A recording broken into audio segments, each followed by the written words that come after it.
ماشاءالله، چه با ابهت به نظر میاد.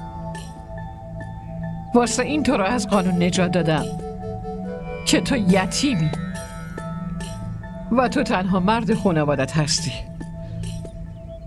وگرنه مطمئن باش که حکم اعدام برات میبریدن. فکر کن اگه تو اعدام بشی اعضای خانوادت چی کار میکنن؟ باشه، از اعدام نجاتت دادم، اما باید عدالت برقرار بشه، نه؟ اونی که مرده دیگه پشت سرش یه بیوه و 2 تا بچه جا گذاشته، حالا اونام سقف بالا سر میخوان، میفهمی که 2 وعده غذا میخوان، میدونی؟ سایه بالا سر اونا رو تو ازشون گرفتی. خب یه کاری کن، اون زمینی که داری و به اسم اونا بزن، شاید اینجوری آروم بشن. تنها کاری که میتونی بکنی. من مجازات اعدام رو قبول دارم، اما هیچ وقت زمینمو نمیدم. اونجا منبع درآمد خانواده ماست. به جز این هر تصمیمی که بگیرین قول میدم که قبول کنم. باشه، زمینو نده. به جز این هر تصمیمی بگیرم اونو دیگه قبول میکنی؟ بله، قبول میکنم. صادق،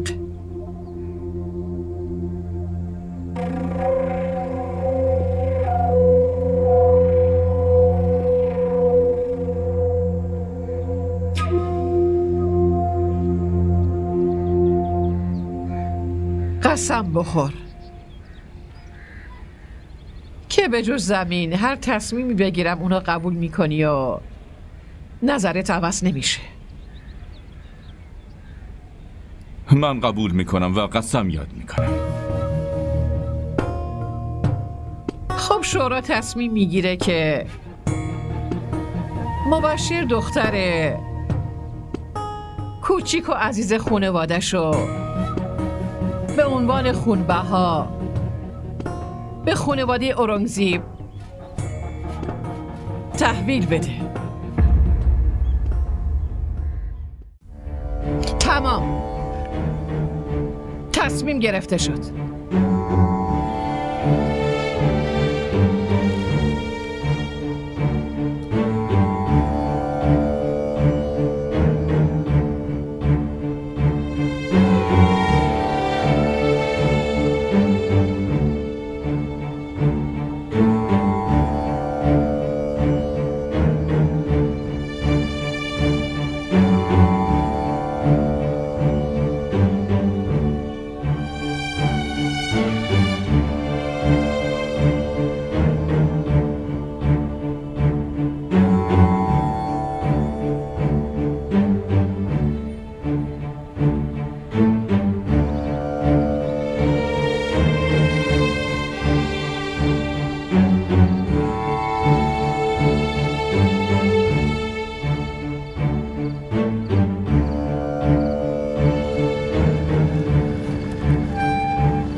فریده؟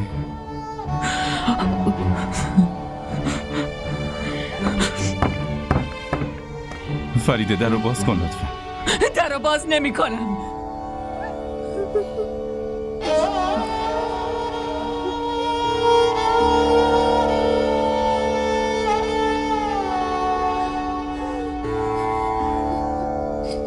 امکان نداره. گوش کن، من نمیذارم کسی به دخترم چپ نگاه کنه. من اینو به هیچ کس نمیدم. فریده این در رو باز کن لطفا. ما نمیتونیم با تصمیم شورا مخالفتی داشته باشیم. به من ربطی نداره. به من چه تصمیمی گرفتن؟ من دخترم رو به هیچ کسی نمیدم. حالا برو به اون شورات بگو اینا. من دخترم رو خودم میکشم اما نمیذارم خونبهای کسی بشه.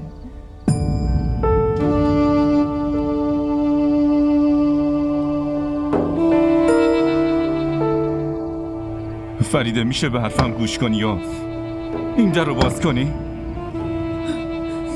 حتی اگه جون منم بگیری من این در رو باز نمی کنم. من در رو باز نمی کنم. فریده خواهش میکنم منو در کن و در رو باز کن. فریده فریده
توی شورا چه تصمیمی گرفتن؟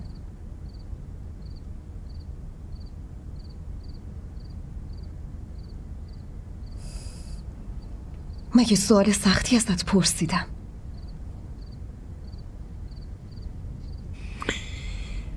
مطمئنم خبرش بهت رسیده. نمیدونم چرا داری میپرسی. با کی قرار عقدش کنن؟ نمیدونم. نمیدونی؟ یعنی چی نمیدونی؟ اورنگزیب که مرد، شاهزیبم نیست. دیگه کی میمونه؟ این موضوع مال بعدنه. بعدن نه، بلکه موضوع الانه. امکان نداره اجازه بدم.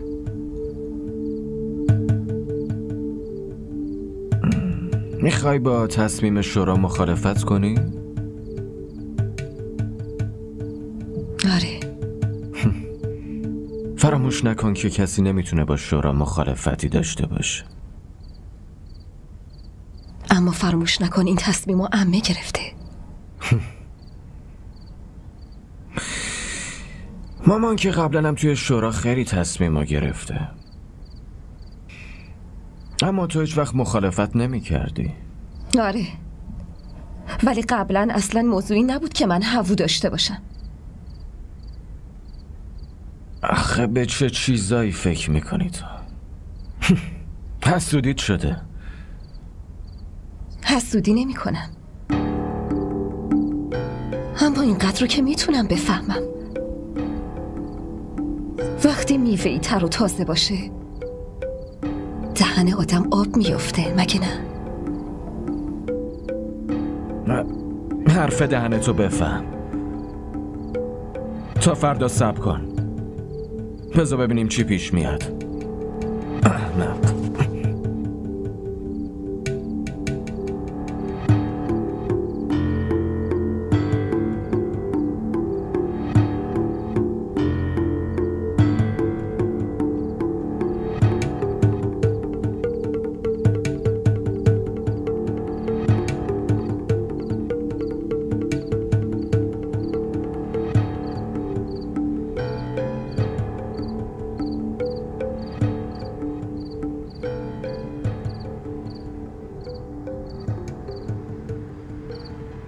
تینا، چیه؟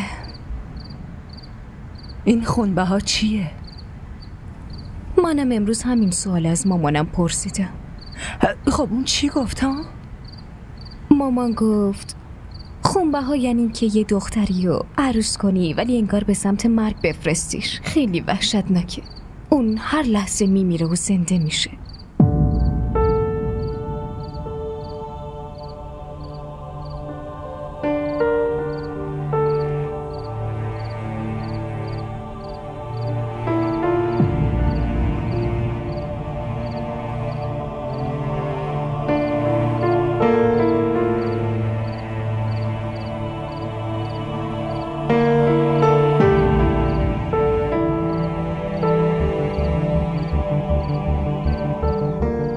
پس اگه مونا نمی بود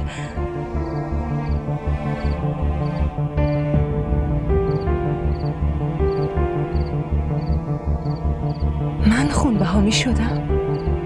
آره، تو خونبه ها می شدی.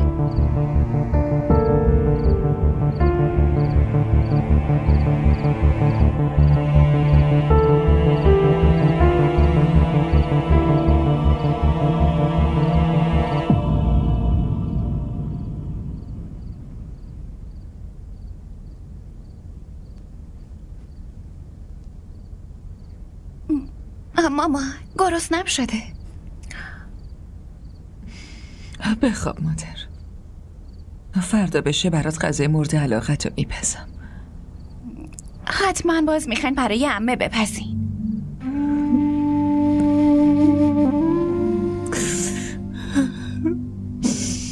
نه خیر عزیزم، دیگه نمیده. بخواب. گرسنم شده، وقتی چیزی نخورم چطور بخوابم؟ باشه، برات یه چیزی میارم.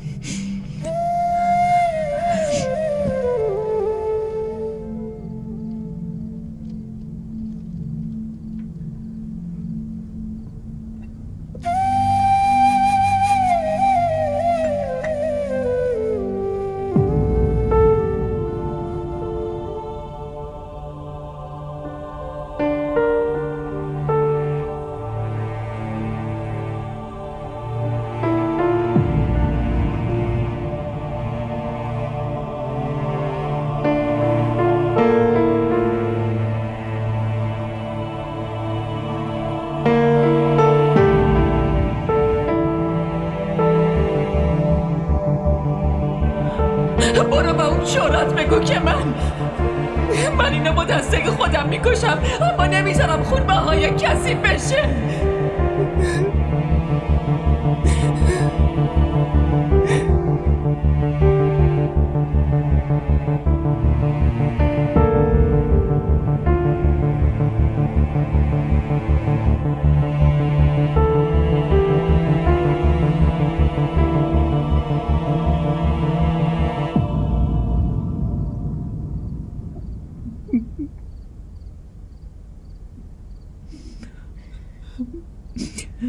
مامان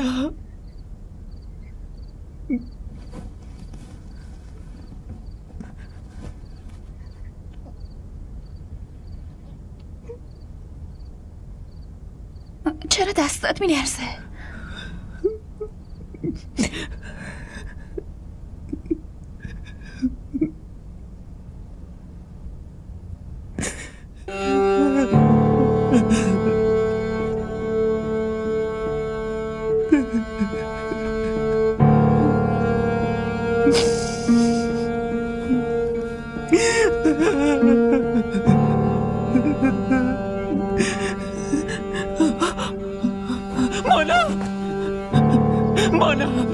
مانا بذار بخوابم مامان.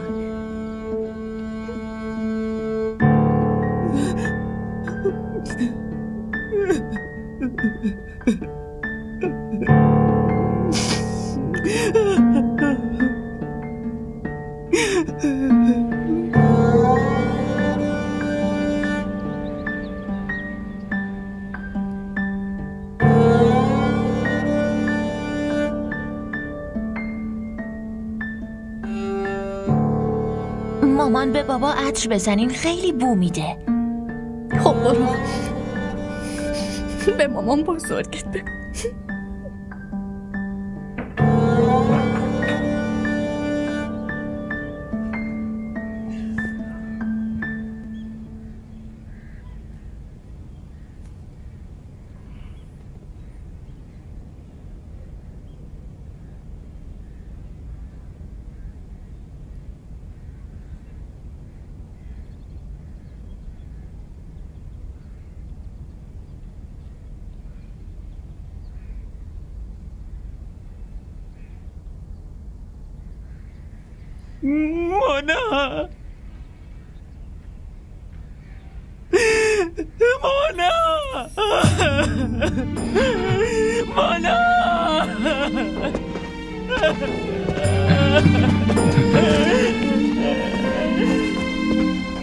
مانا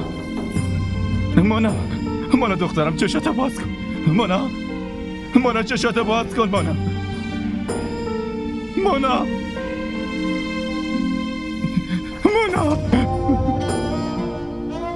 مونا دخترم، فریده تو چی کار کردی؟ مونا چشاتو باز کن. مونا چشاتو باز کن دخترم. مونا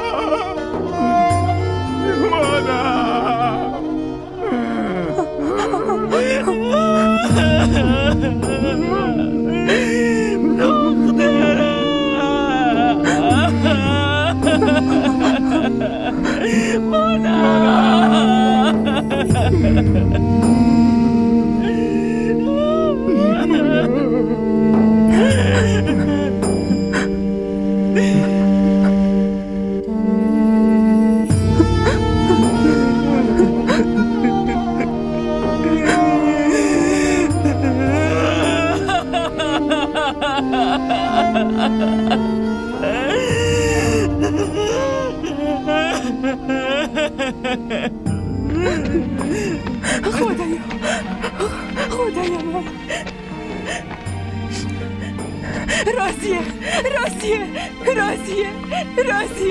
راضیه زن داداش مونا رو زهر داده و کشته.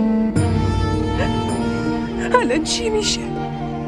خدایا الان چی میشه؟ الان منو میبرم. من نمیخوام برم. منو نجات بده راضیه. من نمیخوام برم. یه چیزی بگو راضیه، وگرنه منم زهر میخورم و میمیرم.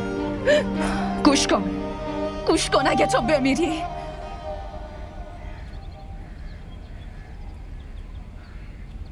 حداقل قبل از ازدواج کردن من تو به هیچ وجه حق نداری بمیری. اونا دختر مجرد میخوان مگه نه؟ پس درسته بعد از ازدواج کردن من تو زهر بخور، اما قبل از اون تو به هیچ وجه نمیمیری. شنیدی چی گفتم؟ تو نمیمیری، به هیچ وجه نمیتونی بمیری.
بیبی لج نکن. بذار اورونگ دفن بشه. همه خونه رو بو گرفته. یعنی نمیتونی حس کنی؟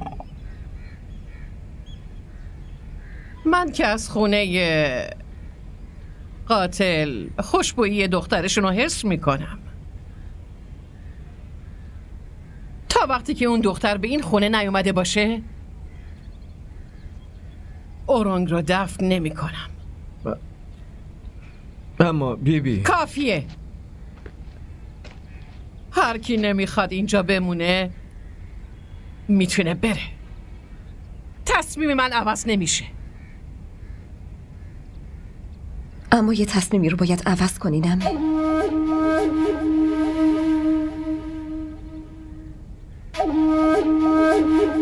اون دختر به عقد جهانزیب در نمیاد.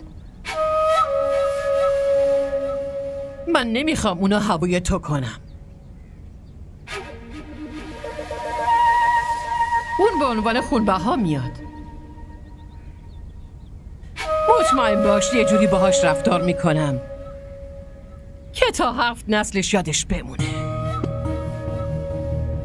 پسر مزاری ها رو کشتن. تا وقتی از خانواده مبشر هر عضوشون که زنده باشن این قتل ادامه داره. بی خیال زلیخا، قبول کن. ممکنه به بهونه خواهرش تو هم بتونی هر روز ملاقاتش کنی. هرچی شما بگی نمه. برو برای عقدشون آماده باش. شب عقدشون میکنیم.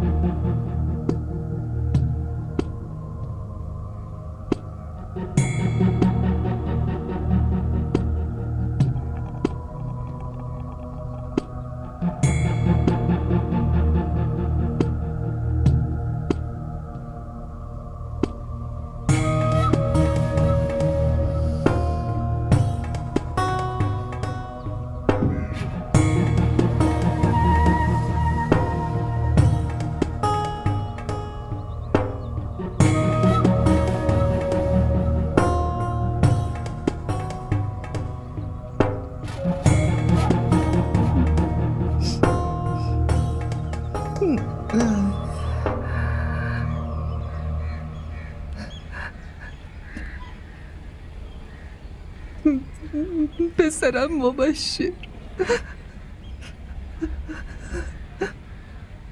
مبشر عزیزم، خانواده شوهر راضیه میان واسه عقد. چی کار کنم؟ من اشون کنم یا بگم بیان اینجا؟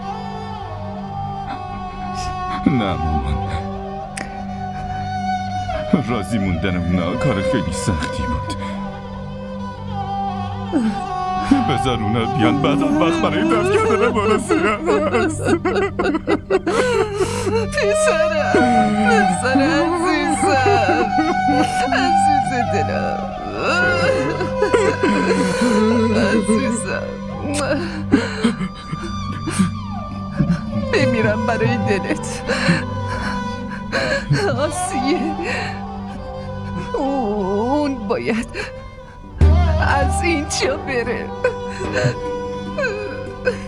آسیه،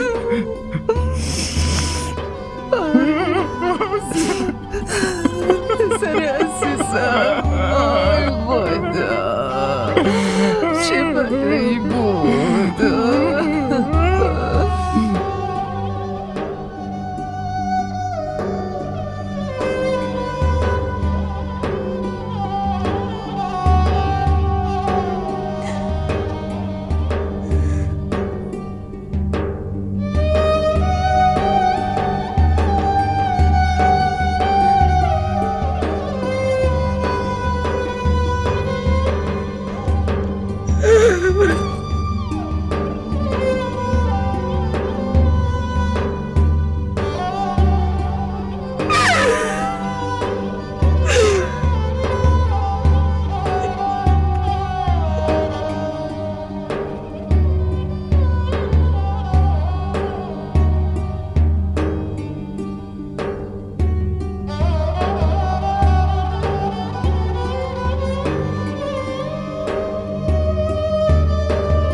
بلند بگو لا اله الا الله، لا اله الا الله، لا اله الا الله، لا اله الا الله، لا اله الا الله، لا اله الا الله.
من خوبم، من هیچیم نشده.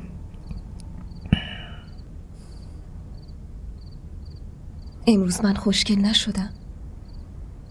میخوای بری پیش اون؟ برو. بهت که گفتم اصلا نمیخوام برم پیش اون.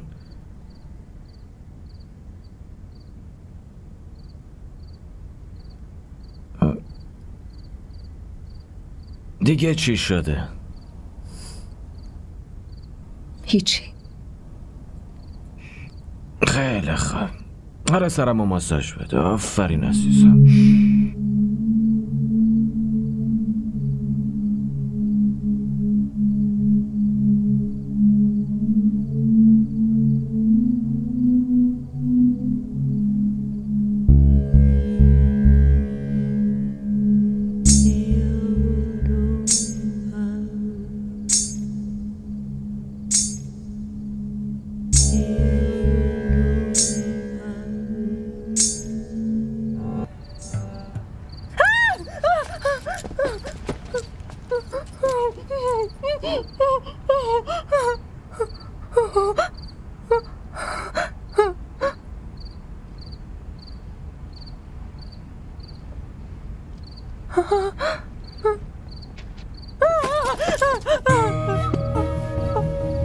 برو دیگه.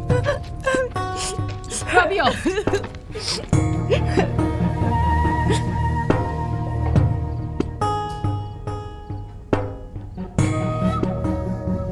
سریع‌تر دختر.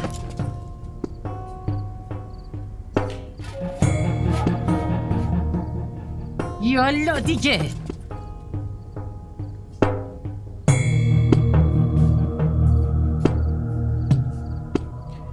زود باش. این اتاقته.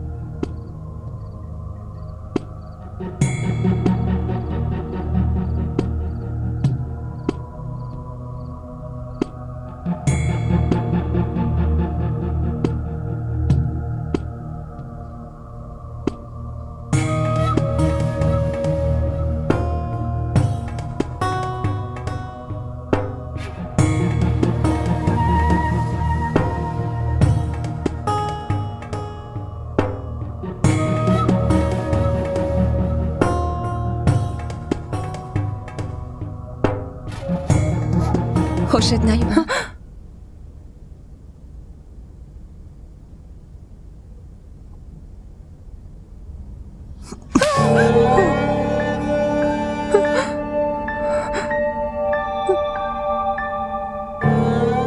یادته اون روز دست تو کوبیدی توی صورتم؟ زنداداشت خیلی بهت اصرار کرد ولی تو معذرت نخواستی. خیلی غرور داری نه؟ نگران نباش، دیگه برات نمیمونه.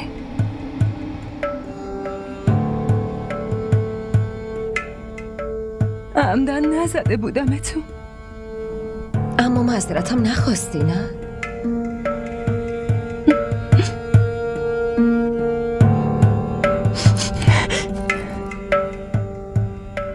گوش کن، اگه از امروز به بعد روش قرمز بزنی دیگه عروس این خونه نیستی، بلکه خون بهایی. معنیشو که میدونی نه؟ حالا عجله‌ای نیست، یواش یواش همه چیو میفهمی. هر روز بهت میفهمونن. هر عضو این خونه معنی اصلی خونبها رو بهت میفهمونه. حالا میبینی.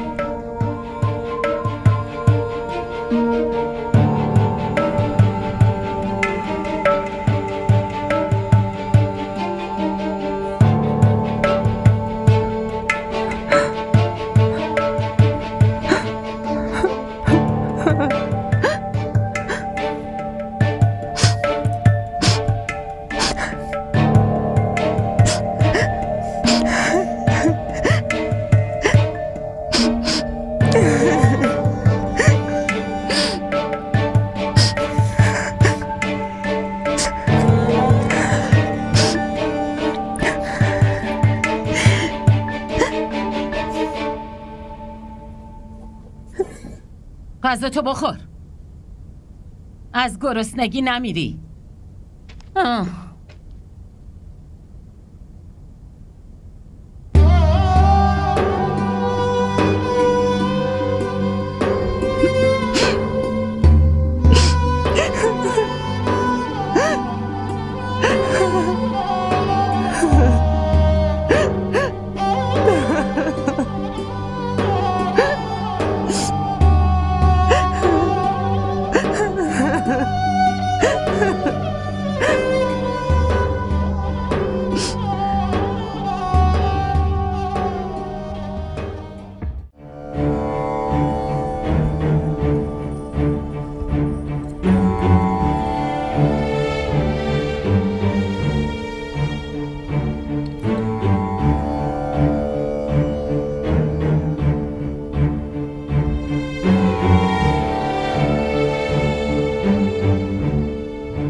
چرا داری میخندی؟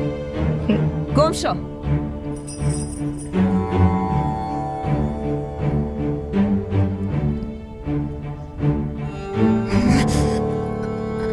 میبینی؟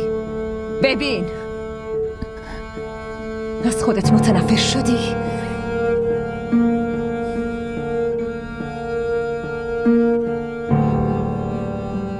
وقتی خودت انقدر متنفر شدی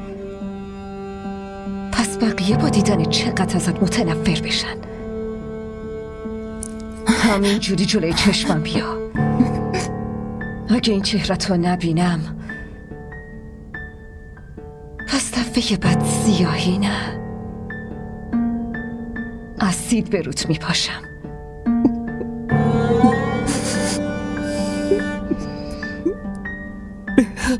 گم شو.